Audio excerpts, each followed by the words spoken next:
Exam കഴിഞ്ഞതുകൊണ്ട് വീട്ടുജോലി തീർത്ത ശേഷം എനിക്ക് എഴുതാൻ സമയം കിട്ടിയിരുന്നു. കോയമ്പത്തൂരിൽ എത്തിയതിൽ പിന്നെ ഇതുപോലെ ഒരു ഒഴിവ് സമയം എനിക്ക് കിട്ടുന്നത് ആദ്യമായാണ്.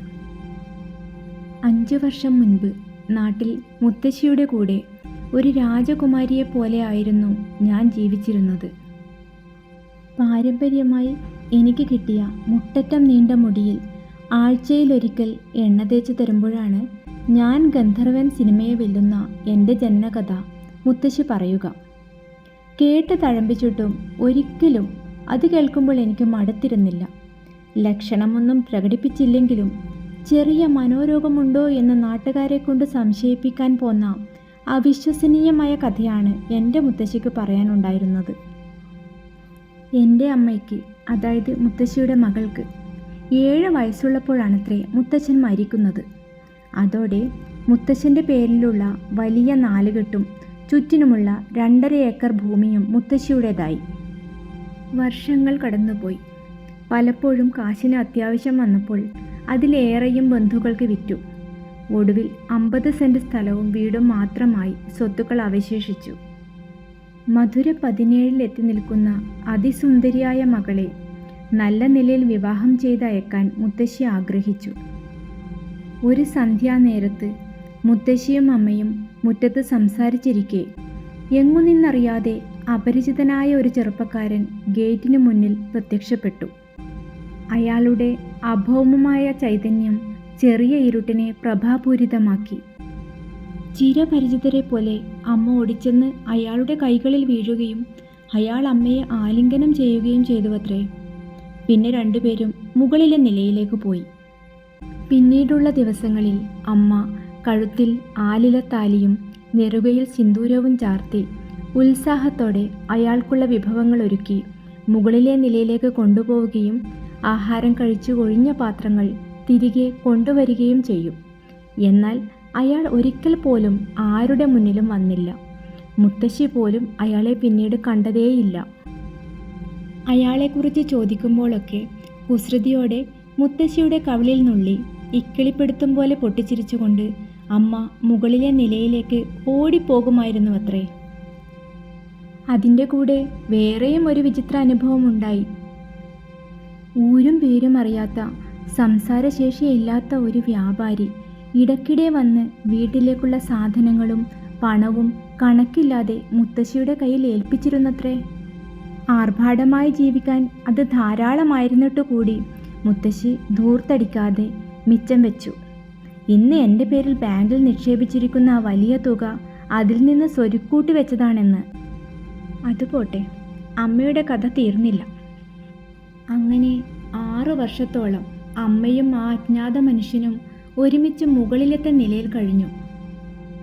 ഒരു നാൾ സഹികെട്ട് അമ്മയെ പിടിച്ചു നിർത്തി മുത്തശ്ശി ചോദിച്ചു, അങ്ങനെയൊരു ഭർത്താവ് ഉണ്ടെങ്കിൽ പിന്നെ നിനക്ക് ഒരു കുഞ്ഞ് പിറക്കാത്തത് എന്താണ്? അമ്മ പുഞ്ചിരിച്ചതല്ലാതെ ഒന്നും മിണ്ടിയില്ല. പിന്നെയും പലപ്പോഴായി മുത്തശ്ശി ഇതേ ചോദ്യം ആവർത്തിച്ചു. അങ്ങനെയിരിക്കെ ഒരു നാൾ അമ്മയോടൊപ്പം ഗോവണിപ്പടികൾ ഇറങ്ങി വന്ന ആ മനുഷ്യൻ അമ്പരപ്പോടെ നോക്കി നിൽക്കുന്ന മുത്തശ്ശിയെ ഗൗനിക്കാതെ അമ്മയുടെ ചെവിയിൽ എന്തോ സ്വകാര്യം പറഞ്ഞ ശേഷം ഗേറ്റ് കടന്ന് പൊടുന്നനെ അപ്രത്യക്ഷനായി. പിന്നീട് അയാൾ തിരിച്ചു വന്നില്ല. പക്ഷേ അമ്മ പഴയ പോലെ സന്തോഷവതിയായിരുന്നു. അയാൾ എവിടെ പോയി എന്ന ചോദ്യത്തിന് മുത്തശ്ശിയെ കെട്ടിപ്പിടിച്ച് മുത്തം നൽകിക്കൊണ്ട് ഞാനൊരു അമ്മയാകാൻ പോകുന്നു എന്ന മറുപടിയാണ് കിട്ടിയത്. പ്രസവശേഷം എനിക്ക് 2 വയസ്സാകും വരെ മുലയൂട്ടിയും കൊഞ്ചിച്ചും പരിചരിച്ചും അമ്മ എൻ്റെ അടുത്തു തന്നെ ഉണ്ടായിരുന്നു. ചെറിയ ചാറ്റൽ മഴയുള്ള ഒരു സന്ധ്യയിൽ എന്നെ കൊണ്ടുപോകാൻ അദ്ദേഹം വന്നിട്ടുണ്ട് എന്നു പറഞ്ഞ് എന്നെ മുത്തശ്ശിയുടെ കയ്യിൽ ഏൽപ്പിച്ച് ഗേറ്റ് കടന്ന ഉടൻ മറഞ്ഞു പോയത്രേ. അതിനടുത്ത ദിവസവും പുലർച്ചെ വ്യാപാരി വന്നിരുന്നു. സാധാരണയിലും എത്രയോ ഇരട്ടി പണവും സാധനങ്ങളും മുത്തശ്ശിയെ ഏൽപ്പിക്കുകയും ചെയ്തിട്ടാണ് തിരിച്ചു പോയത്. അമ്മ പോയതിൻ്റെ പരിഭ്രാന്തിയിൽ അന്നുവരെ രഹസ്യമായി കൊണ്ടു നടന്നിരുന്ന ഈ കഥകളൊക്കെ മുത്തശ്ശി അടുത്ത ബന്ധുക്കളോട് പറഞ്ഞു. നാട്ടിലൊക്കെ പാട്ടാവാൻ പിന്നെ അധിക സമയം വേണ്ടിവരില്ലെന്ന് ആർക്കാണ് അറിയാത്തത്? ചിലരൊക്കെ അത് അപ്പാടെ വിശ്വസിച്ചു. ചിലർ ഭാഗികമായും, മറ്റു ചിലർ മുത്തശ്ശിക്ക് മനോരോഗമാണെന്ന് പറഞ്ഞു കളിയാക്കി തുടങ്ങി. അമ്മ ആരിൽ നിന്നോ അവിഹിത ഗർഭം ധരിച്ചതാണെന്നും ഒടുവിൽ ചതി മനസ്സിലായപ്പോൾ എങ്ങോട്ടോ ഇറങ്ങിപ്പോയതാവാമെന്നും ഊഹിച്ചവരും കുറവല്ല. എന്നിരുന്നാലും മുത്തശ്ശിയുടെ വാക്കിനെ തള്ളിക്കളയാതെ അമ്മയുടെ തിരോധാനവുമായി ബന്ധപ്പെട്ട അന്വേഷണത്തിൻ്റെ ഭാഗമായി പോലീസുകാരും നാട്ടുകാരിൽ ചിലരും വ്യാപാരിയുടെ വരവിനായി ഒളിച്ചും പതുങ്ങിയും കാത്തിരുന്നു. എന്നാൽ പിന്നീട് ഒരിക്കൽ പോലും അയാൾ ആ വഴി വന്നില്ല. അതോടെ വീട്ടിലേക്കുള്ള സ്ഥിര വരുമാനം നിലച്ചെങ്കിലും മുത്തശ്ശി മിച്ചം വെച്ച കാശു തന്നെ മതിയായിരുന്നു ഞങ്ങൾക്ക് ജീവിതകാലം മുഴുവൻ സുഖമായി കഴിയാൻ. ഞാനേതോ അമാനുഷൻ്റെ മകളാണെന്ന് മുത്തശ്ശിയെപ്പോലെ തന്നെ നാട്ടിലേറെ പേരും വിശ്വസിക്കുന്നു. കരിനീല നിറമുള്ള നീൾമിഴികളും കവിളത്തെ മറുകും എനിക്ക് അച്ഛനിൽ നിന്ന് കിട്ടിയതാണത്രേ. ഗന്ധർവൻ്റെ മകളുമായി കൂട്ടുകൂടാനും പ്രണയാഭ്യർത്ഥന നടത്തി ശല്യം ചെയ്യാനും ആരും തന്നെ ധൈര്യപ്പെടാത്തതുകൊണ്ട് കുട്ടിക്കാലം മുതൽ ഒറ്റപ്പെടൽ എന്താണെന്ന് എനിക്ക് നന്നായി മനസ്സിലായിരുന്നു. +2 റിസൾട്ട് വന്നതിൻ്റെ അടുത്ത ആഴ്ചയാണ് മുത്തശ്ശി കുഴഞ്ഞു വീണ് മരിക്കുന്നത്. ഉപരിപഠനം ഹോസ്റ്റലിലേക്ക് മാറ്റാൻ ഒരുങ്ങുമ്പോഴാണ് മുത്തശ്ശിയുടെ അനിയത്തി രേണുമ്മ എന്നെ കോയമ്പത്തൂരിലേക്ക് ക്ഷണിക്കുന്നത്. രേണുമ്മയുടെ മകൾ കീർത്തനാൻറ്റിയുടെ മകൻ നിവേദും ഞാനും ഒരേ പ്രായമാണ്. ഞങ്ങളെ രണ്ടുപേരെയും ഒരേ ക്ലാസ്സിൽ BSc കമ്പ്യൂട്ടർ സയൻസിന് ചേർത്ത ശേഷം അത്രയും കാലം മകളുടെ കൂടെ താമസിച്ചിരുന്ന രേണുമ്മ നാട്ടിലേക്ക് സ്ഥിര താമസത്തിനായി തിരിച്ചുപോയി. അപ്പോഴാണ് സദാ നടുവേദനക്കാരിയായ കീർത്തനാൻറ്റിക്ക് വീട്ടുജോലിയിലൊരു സഹായി എന്നതാണ് ആ വീട്ടിലെ എൻ്റെ റോൾ എന്ന് മനസ്സിലായത്.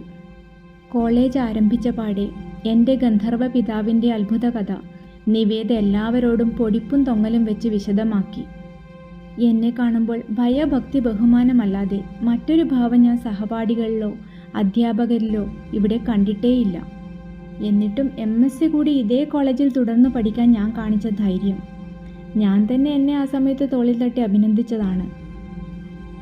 ഇപ്പോൾ ഏതായാലും IELTS പാസ്സായി ന്യൂസിലാൻഡിലേക്കുള്ള ഇൻ്റർവ്യൂ കഴിഞ്ഞിരിക്കുകയാണ്.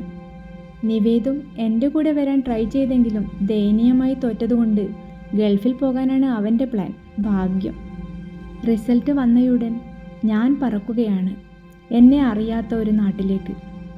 മായാലോകം തീർത്ത പുകമറയില്ലാതെ അവരിൽ ഒരാളായി ജീവിക്കാൻ.